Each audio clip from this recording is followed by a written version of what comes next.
Have you noticed it? The Strip just doesn't feel like it used to. Once, Las Vegas was the center of the gambling universe, a neon beacon where every high roller, tourist, and dreamer came chasing luck and luxury. But something's changed. Empty blackjack tables, $25 cocktails, and $45 resort fees are driving visitors away faster than ever. Here's the twist though, people aren't quitting casinos, they're just finding better ones. From tribal resorts in the Midwest to glittering mega projects in Asia, a new gambling world is taking shape. And for the first time in 70 years, Las Vegas isn't the only place to play. Stay with me, because the last destination on this list isn't just competing with Vegas, it's redefining what a casino city can be. Number 6. WinStar World Casino, the giant in the middle of nowhere. Drive north from Dallas toward the Oklahoma border, and out of nowhere, a skyline of lights appears on the horizon.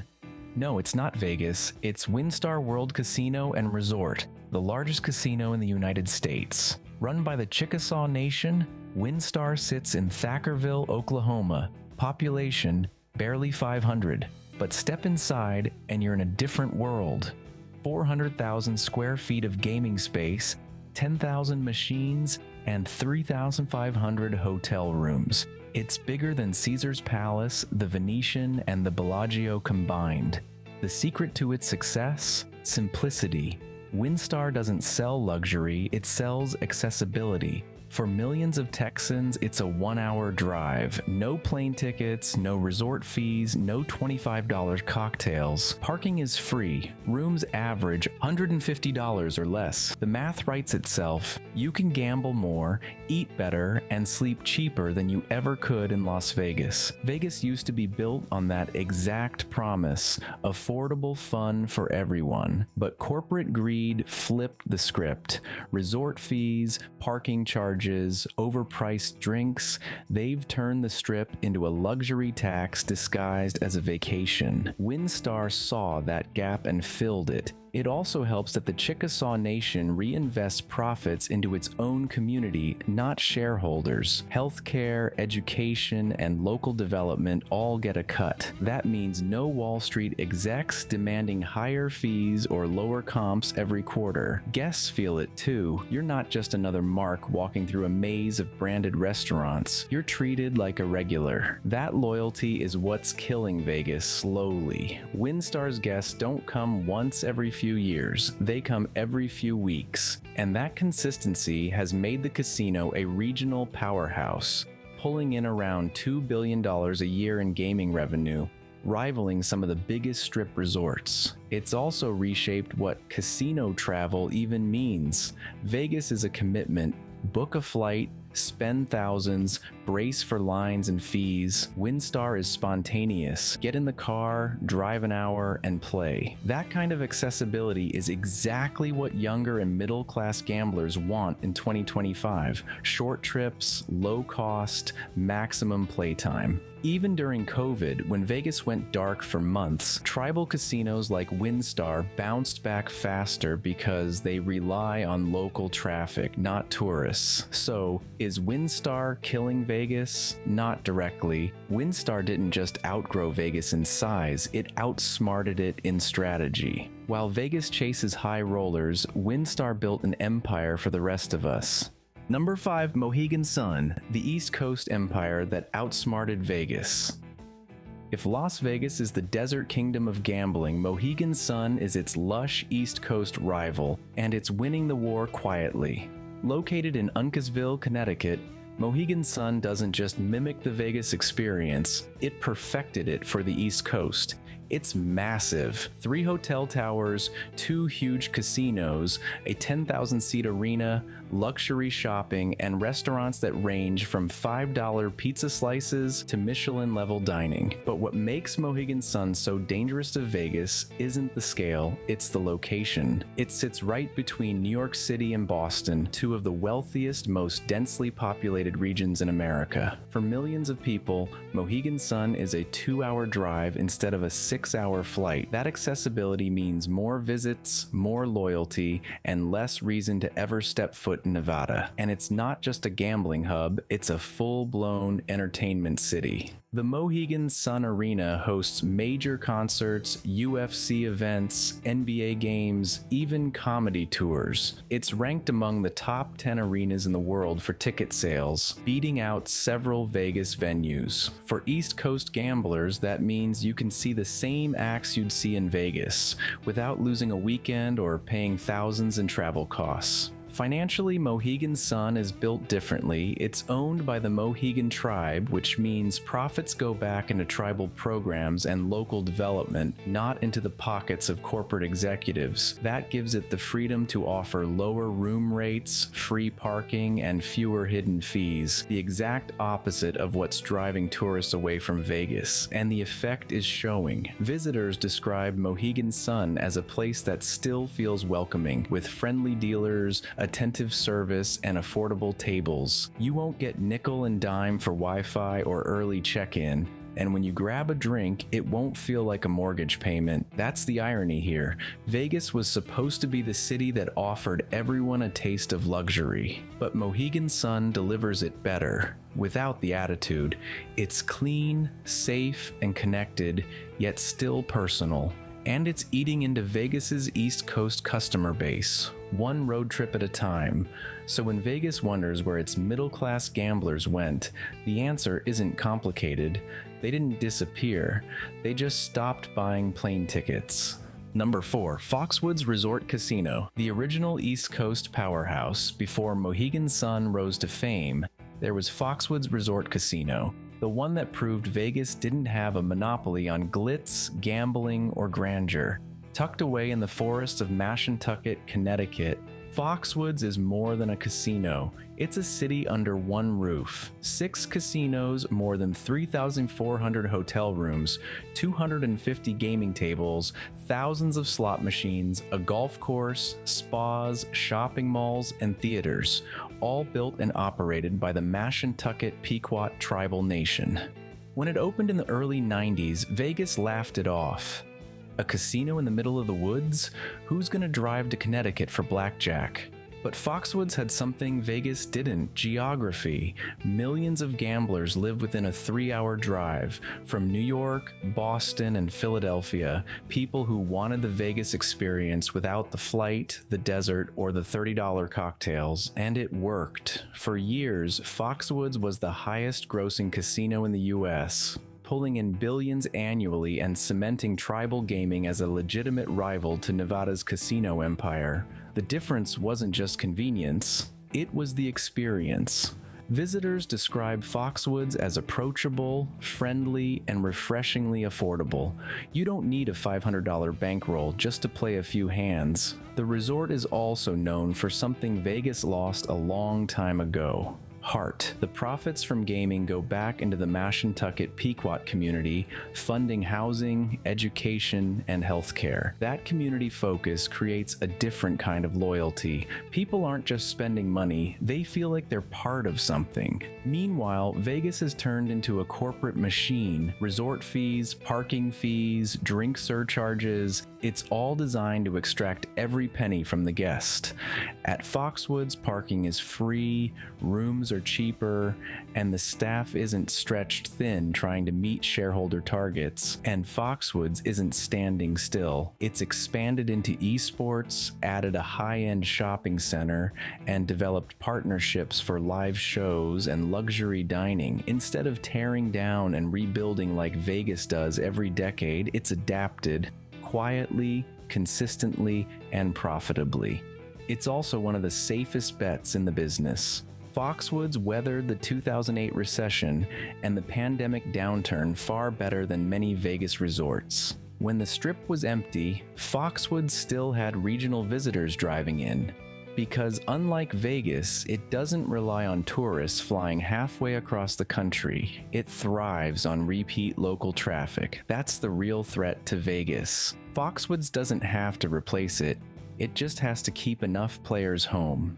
For every person who decides to spend their weekend in Connecticut instead of Nevada, the Strip loses another loyal gambler. Vegas used to be the only city where people went to play, eat, and dream. Now those dreams are happening in the woods of New England. and the casinos.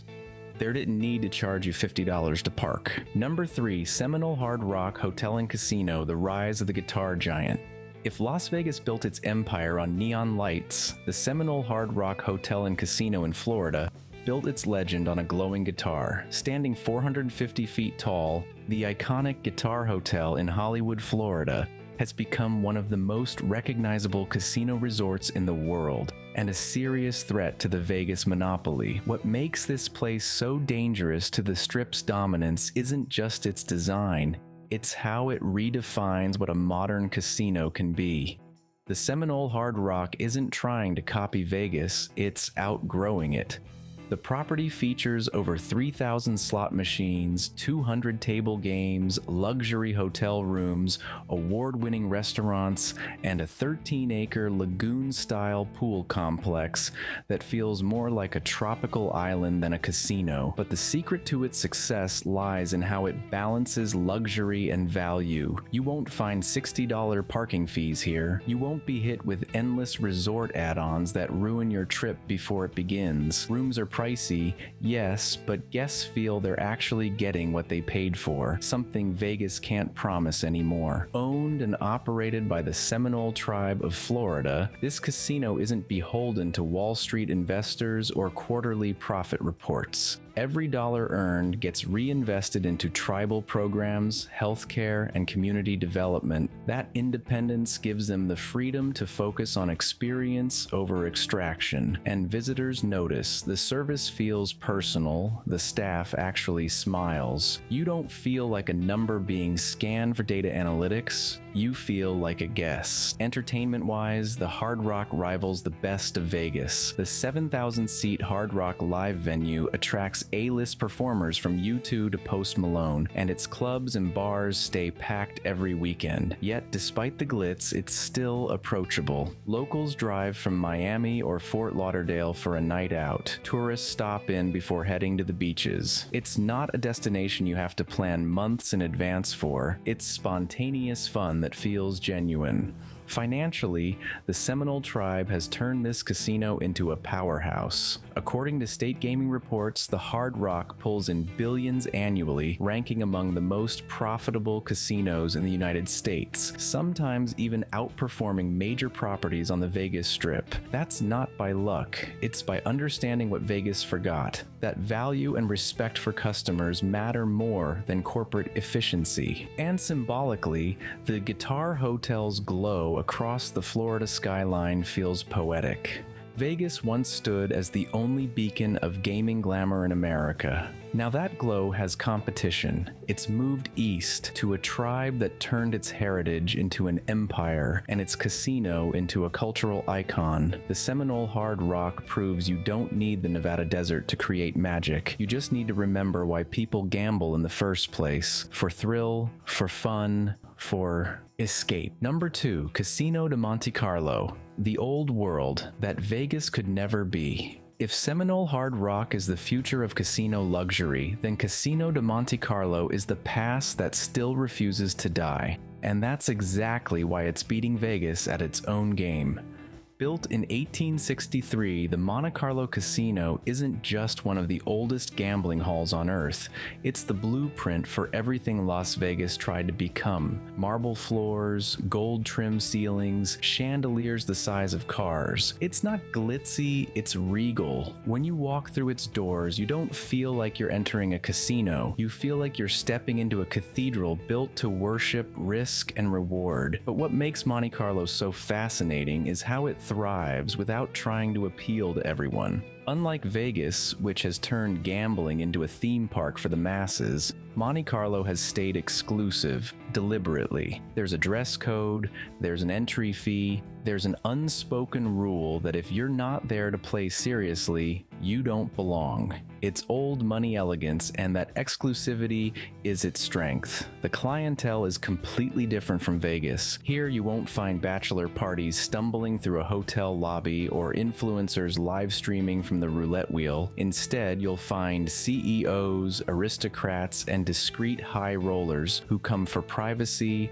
prestige, and a taste of something real. The casino doesn't need to chase millions of tourists. It thrives on a few thousand elites who spend more in one night than an average Vegas visitor does all year. Economically, Monte Carlo runs on a completely different philosophy. Vegas depends on volume, the endless churn of flights, conventions, and cheap packages. Monaco depends on permanence. Its casino isn't a marketing product, it's a cultural institution. The revenues support the principality itself, helping fund public services and keep taxes low for residents. The wealth circulates locally, not to shareholders, not to corporate boards. And yet, Monte Carlo is more than just nostalgia. It's become a symbol of timeless luxury. Something Vegas tries to fake with gold decor and influencer branding but can never replicate. You don't come here to get bombarded with ads or loyalty programs. You come because it's Monte Carlo. That name alone carries more prestige than any strip resort ever could. Culturally, Monte Carlo is immortalized in everything from James Bond films to Ocean's 12, and that's no accident. Its mystique isn't built on LED screens or celebrity residencies. It's built on mystique itself, that rare, quiet kind of power that doesn't need to shout. And while Vegas keeps tearing down its past to build something shinier, Monte Carlo's greatest weapon is that it hasn't changed. The same walls that hosted 19th century royals now host modern billionaires and world leaders. The continuity is the luxury. That's the paradox that Vegas never understood. In trying to constantly reinvent itself, it lost the soul that made it special. Monte Carlo, by simply being itself, never had to. Number 1, Marina Bay Sands, the future that left Vegas behind. Look at the Singapore skyline and you'll see it instantly. 3 massive towers crowned by what looks like a floating surfboard. That's Marina Bay Sands, and it's not just the crown jewel of Singapore.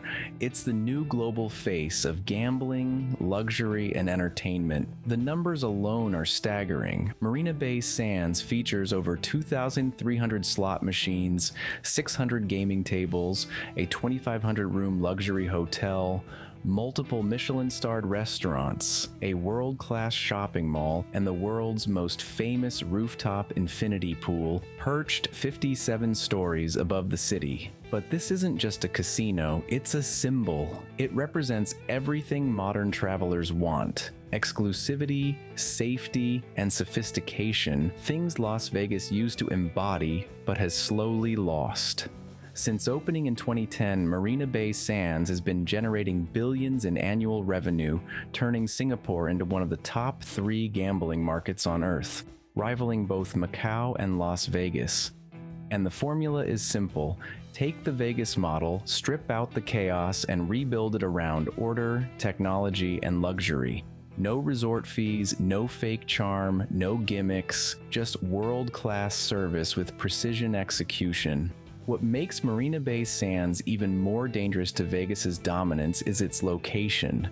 For millions of players from China, India, Japan, and Southeast Asia, Singapore is a short, comfortable flight, not a 17-hour journey to Nevada. And these visitors don't come to chase comps or free drinks. They come for serious gaming, high-end shopping, and fine dining. The casino caters to that crowd, attracting wealthy international players who bring in massive sums with none of the budget tourists Vegas still relies on. Culturally, Marina Bay Sands also hits a nerve Vegas can't reach.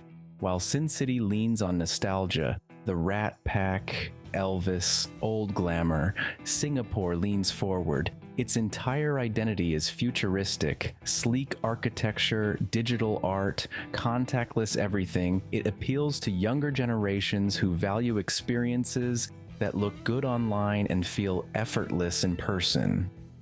That's why Marina Bay Sands isn't just popular with gamblers, it's a global tourist destination. People come to take photos, attend business conferences, and swim in the infinity pool that's become one of the most photographed places on the planet. The real twist? For many of these visitors, Marina Bay Sands is their Vegas. They don't feel the need to go to Nevada anymore. Why would they? The experience here is cleaner, newer, and far more refined. It's the next evolution of the casino resort concept, built for a world that's moved past slot machines and buffets. And that's the problem for Las Vegas. While it's still building arenas, jacking up resort fees, and chasing social media trends, Singapore quietly became the place where the future of luxury gaming actually lives. Marina Bay Sands is what happens when a casino remembers that gambling is supposed to feel grand, not greedy. So when people ask, where are gamblers going if not Vegas? The answer is simple. They've gone global. The neon capital of the desert is no longer the center of the casino world. The crown has shifted from the Mojave Sands to the Marina Bay skyline. Vegas may have invented the dream, but Singapore perfected it.